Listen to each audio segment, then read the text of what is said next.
शेतकरी मित्र, आपलं ऊसाला माती लावण्याचं काम चालू आहे. माती लावण्याचं काम चालू आहे म्हणजे असे हे जे मधला वरम आहे ते आपला सगळा वरम फोडून आपण ऊसाच्या बुडाला आता भर द्यायला चालू आहे. तर शेतकरी मित्र, आपल्या ऊसाला जवळपास 130 ते 35 दिवसाच्या आसपास झालेले आहेत. आणि तुम्हाला सगळ्याला माहिती आहे की आपण हे AI टेक्नॉलॉजीच्या आधारे ऊस केलेला आहे. ऊसाची उंची एकदम भारी झाली, पण थोडंसं जरा असा आमच्या भागात गारपीट झाली त्याच्यामुळं ऊसाची क्वालिटी हे असं पानं बिनं फाटले तर त्याच्यामुळं थोडंसं जरशी चांगलं वाटत नाही. पण तरी पण हिरवेगारपणा आहे ते भरपूर आहे. हे असे पानं फाटले द्यावं सगळे चिळकांड झाल्यात पानाच्या गारपिटीमुळं. आणि ह्याला ठिबक आपण काढून असं हे वर घेतलेलं आहे, ह्याच्यावर आथरून घेतलं आणि मग माती लावण्याचं काम चालू आहे. त्या तिकडं आपलं AI टेक्नॉलॉजीचं ते खांबा आपण तिकडं फिट केलेला आहे आणि आपल्या ऊसाला माती लावण्याचं काम चालू आहे. शेतकरी मित्र, ऊसाला माती लावत असताना जरी समजा तुमच्या ऊसाला दिवस जास्त झाले असते आणि कमी झाले असते आणि ते जर तुमच्या लक्षात येत नसेल की आता माती कधी लावली पाहिजे, तर साधी सोपी पद्धत आहे की ऊसाची वाढ एक 5-6 फुटापर्यंत 6 फुटाच्या आसपास झाली पाहिजे. आणि खाली ऊसाला 2-3 तरी आपल्या कांड्या लागल्या पाहिजेत. हो का, हे आपल्या ऊसाला मी कांड्या लागलेल्या दाखवतो तुम्हाला.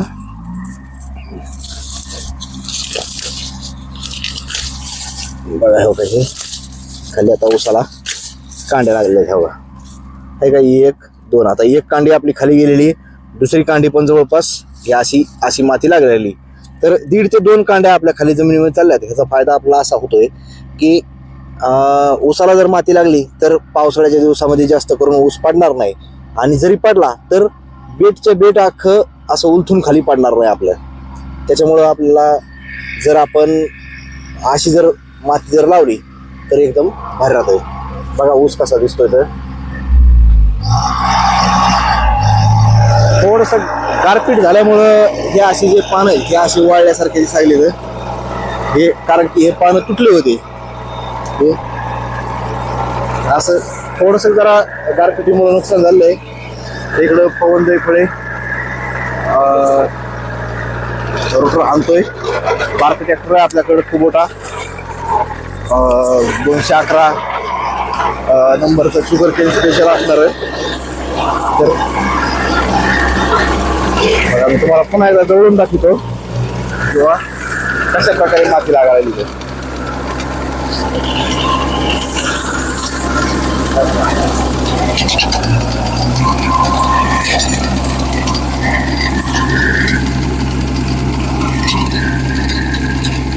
एकदम बेस्ट माती लागायला लागली.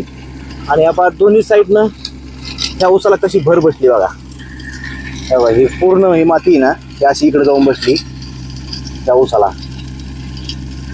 एकदम बेस्ट माती लागायला लागली. तेव्हा इकडच्या बाजूला पण बघा कशी लागली माती. तर पलीकडच्या बाजून दाखवतो माती लागायची जी जागा आहे नाही, इथं दाखवतो. इथं म्हणजे काय आहे तुमच्या लक्षात येईल इथून की माती किती लागली. तर हो का, ते पलीकडच्या बाजूने बघा किती खाली येतं. बघा इतकं खाली आहे. आणि इकडच्या बाजूला पाहिलं तर माती लागलेली आहे. म्हणजे पलीकडून आणखीन लावायची राहिलेली माती आपली. तर पलीकडची बाजू आपल्याला खाली दिसती आणि इकडून माती लागलेली जागा वर दिसते मातीची. एकदम बेस्ट प्रकारे इथं माती लावण्याचं काम आपलं चालू आहे. तर शेतकरी मित्रांनो, अशा प्रकारे जर माती लावून घेतली तर ऊसाला चांगल्या प्रकारे भर लागती आणि ऊस पडत नाही. हो, ठीक आहे. धन्यवाद मित्रांनो.